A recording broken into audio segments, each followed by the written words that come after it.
Hey fellow Vault dwellers, it's Angry Turtle, and I'm coming back with another video. This video took me so much time to make as I attempted to estimate which heavy gun is the best for DPS. Purely, which heavy gun will be the best to output as high DPS as possible, regardless of cost or any other factor. Just the heavy guns, highest DPS. That was my consideration. And I did a lot of testing, took hours upon hours. I will not show everything, but I will show you some, and I will tell you what I was doing. Of course, as with every testing, you cannot design a test that will be 100% accurate, but I think this will give you a very good idea which heavy gun is the best. I mean, plus, minus 2, maybe 300%. No, I'm joking. Yeah, I was doing my best for this test to be accurate. Unfortunately, I wasn't able to test every single heavy gun in the game, as there is too many, but I choose my picks based on what's supposed to do high damage. Therefore, we tested Gatling Plasma. And as you can see, all of those weapons I tested on base variants, not a legendary ones. I'm considering, I don't know if I will do it, I'm considering to do the testing with like the best ones that end up in top 3 in this test on like air, for example, but it will take so much time that I'm still thinking if there is enough interest to do it, because yeah, this type of videos take a lot of time to test, and that's a minigun. Of course, when possible, there was a prime receiver. If it was the best option, like the minigun accelerated barrel, because it's the highest DPS, higher than prime receiver, unless you are fighting Scourge Beast Queen. We have the Palmer, with all the possible mods to increase the damage. We have the 50 cal, my trusty 50 cal, light machine gun. On the poll, that was number 1. Everyone was voting for light machine gun, then it must be in here. There is ultrasight Gatling laser, there are all 5 weapons from the poll and more. And as well, even though it's not possible to get non-legendary version, the Gauss Mini, but as you can see, I was using this one, that's a vampire, that's hit chance reduced weight. What means none of those legendary effects should have anything to do with this weapon DPS. Then that's good. And now about my testing. One test I did without any like damage boosting perks, and I was doing it on those scavengers with full health as well. That's why you can basically see now like almost the base damage of all those weapons. Like the Gauss Mini, that's like a base damage of this weapon, and all the other that I show you, it's about the base damage. Then scavengers, why I choose them? There is one very good reason. I will need to make one angry to show you the reason. Okay, it's really not easy to make them angry. Okay, now you can see the resistance. Oh, it's showing 880 for Ballistic, but that's not actually his resistance. Let me unequip Stabilized, because Stabilized, even though it's working for... Where did he go? I lost him. What I was saying, Stabilized, even though it's working with energy weapons, it does not show it with the awareness perk. Awareness perks only reflect the change of damage resistance, and even that is not perfect. Now you can see it's 1600 for everything. There is just no fire resistance, but yeah, 1600 for poison, 1600 for ballistic, 1600 for energy. Then I will not show you every single test, but I will show you tests that I did on the Behemoth. And in case of the Behemoth, I was like with all the damage perks equipped. I was doing this test with all the heavy gunner perks equipped, with Bloody Mess equipped under luck. What I didn't equip, the only thing that was no tenderizer, and I unequipped my taking one for the team because it will mess up my testing, as Behemoth is not always consistent in hitting you, and this perk can sometimes malfunction. Therefore, I unequipped that, but I was doing tests on the team to have the benefit, full benefit of bloodied build thanks to Strength in Numbers perk. Then, yeah, that was quite boosted damage. And of course I put all the results in nice tables for you, then I will present it and I will talk a little bit about the conclusion of those results. As well, I was testing how fast is the reload with all of those heavy guns. Like, it was manual testing, but I was assuming we are going for highest possible DPS. Then for all this testing, lock and load was equipped and Speed Demon mutation was active and Strange in Numbers was equipped and I was on the team.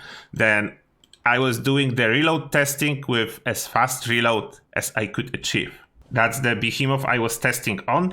Let me show you his resistance. I just need to be close enough. Now, you can see it's not perfect as he has 50 more ballistic resistance than energy resistance. Then that's not perfect. That's why I was doing tests on scavengers as well that do have those equal. But important thing is about the behemoth, he's a bullet sponge, what makes this testing way better. And now the montage of killing the behemoth with all those weapons, and after that we go into the results that I have nicely organized to show you. And here we have the Gatling Plasma first. I was always waiting for the behemoth to fully wake up before I started shooting at him. And you can see the timer as well. I was avoiding to hitting his head, but sometimes he was sticking his head in. Next we have the minigun, and you'll be able to see in here, unfortunately, minigun does not perform the best for whatever reason. It's clearly not the best choice.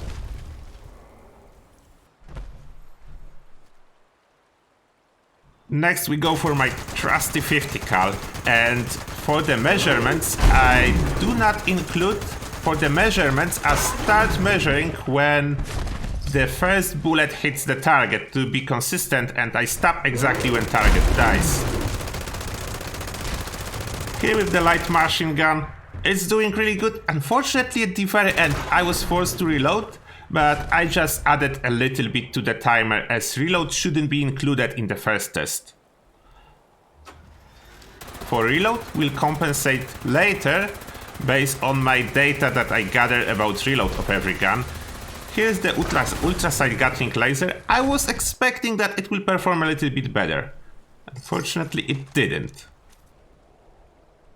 And the Gauss minigun.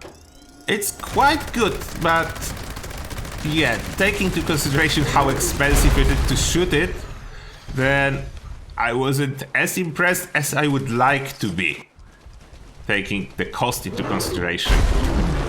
And last test with a flamer, you were able to clearly see that Behemoth was evaporated, but that's because he does not have any flame resistance. That's a surprise. Behemoth does not have any flame resistance whatsoever. And now the data I was able to gather. First, we have time to kill. Reload is not included for the Behemoth Scavenger, and the last one is the Mole Miner, just because I needed to somehow compare Flamer with other guns. Then I did some additional comparison with Gatling Plasma on Mole Miner, because Mole Miners have exactly the same flame resistance as energy resistance. That's why I choose Mole Miner as like a reference target. Then now it's sorted based on which gun killed the Behemoth the fastest, and of course Flamer because there was no resistance. But then we have Gauss minigun, light machine gun, then Gatling Plasma. This is our top trio, but you will see that those results will change a little bit when we take into consideration the reload downtime. In case of Scavenger, it's a little bit different, as we are testing a very specific scenario here. Target with super high resistance, but my build with rather low damage output, full health, no damage perks. What is disadvantage for ballistic weapons? And just a quick explanation, as simple as I can put it. Difference between damage calculation for energy and ballistic weapons. Ballistic weapons are able to penetrate more armor if you add more bonus damage to it.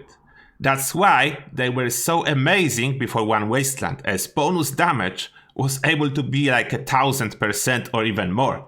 then they were easily able to achieve 100% armor penetration.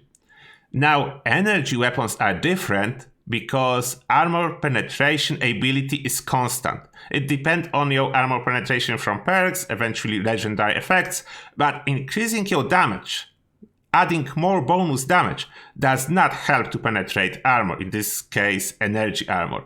But that's the main difference. One Wasteland changed it a lot because you cannot boost damage as much as in the past, what means that ballistic weapons cannot really, in most cases, hit 100% armor penetration. And that's why you can see huge difference in case of Scavenger, as there was no bonus damage, therefore Gauss Minigun is no longer first, it's falling behind Gatling Plasma, for example, and in the same time, Ultrasight Gatling Laser, it's still not performing great, but it's doing better than Minigun. When Minigun was doing better on the Behemoth, even though Behemoth has slightly higher damage resistance than energy resistance.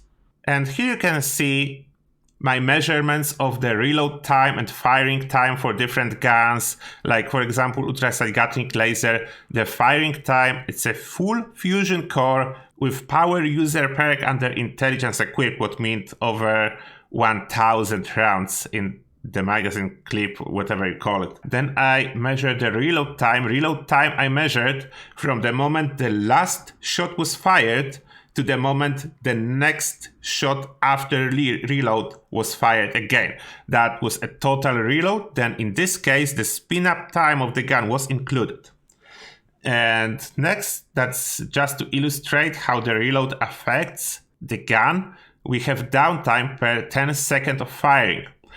What means I just normalize the reload time to reflect how long the gun will be reloading if it will need to reload after 10 seconds of firing. Then you can clearly see, thanks to the huge amount of ammo in Ultrasight Gatling Laser, it ends up 0.6 seconds. But in case of light machine gun, other side of the spectrum, 10 seconds of firing and over 5 seconds of reloading with all the possible speed ups for the reload, apart from the legendary faster reload that you can roll as a legendary effect on light machine gun. Then here the last column, I just show it as a downtime as a percentage value. The total downtime while using the gun constantly related to reload. Then that to just illustrate, and I use those values to then make this table that basically shows you in here how everything changes when we compensate for reload. Then that's a time to kill for Behemoth, Scavenger, more minor, compensated by a reload time, if this will be like a constant fire, a constant killing. Like imagine it like a test with Behemoth in a row, and we are killing like one after another for infinite duration, and that's a time to kill single Behemoth on average. I think that's the simplest way I can put it. Therefore, the values change a little bit. The Gauss Minigun is still number one, but number two is now Gatling Plasma, as light machine gun was pushed down due to the insane amount of reload. And in this case scenario, light machine gun is basically like in the bottom half, like it's not a great value. It's very similar to 50 cal, Ultrasight Gatling Laser and Minigun. And if we look at the Scavenger test, there is a little bit of a difference. And now Gatling Plasma is basically number one. I didn't test on the Flamer, as Scavenger does not have flame resist, it was a split second to kill it. Then Gatling Plasma comes at number one, Gauss Minigun is still there, it's number two, and light machine gun remains number three, not including the Flamer. And now if we want to place a Flamer somewhere, Flamer should actually still be close to the Gauss Minigun, around the area of Gauss Minigun, because the last column, it's comparing Gatling Plasma to Flamer, and Flamer is winning. Flamer is winning. It's not a huge margin, but it is winning. Therefore, it will put it closer to the Gauss Mini, somewhere on the second place, based on those values. Therefore, to summarize, based on all those data, Flamer, Gauss Mini, Gatling Plasma. This is a winning trio way above anything else. Light machine gun, not cut it into top 3. It's number 4, but the difference between top 3 and light machine gun and whatever follows, it's quite significant. Then yes, if you are interested, really interested in more tests like on the Colossus for top 3 of those guns, let me know, as I will only do it if there is a lot of interest. If you are guys already happy with those results and you don't need any more testing, then I don't think I will invest so much time to test Flamer, Gauss Minigun and Gatling Plasma on the Colossus. But if there will be a lot of interest, I will do it. Then those are my results, and those are my winners based on my testing and my map skills. As I said, not 100% accurate. There is always a margin for so-called turtle error, but I did my best. I tried to reflect it and reveal the winner. And yes, I know that those of you that are not happy with my testing, my methods and results are already typing the comment. But if you are happy, please let me know as well. You will make Turtle a little happier. And now as always, thank you a lot for watching and see you guys in the next one.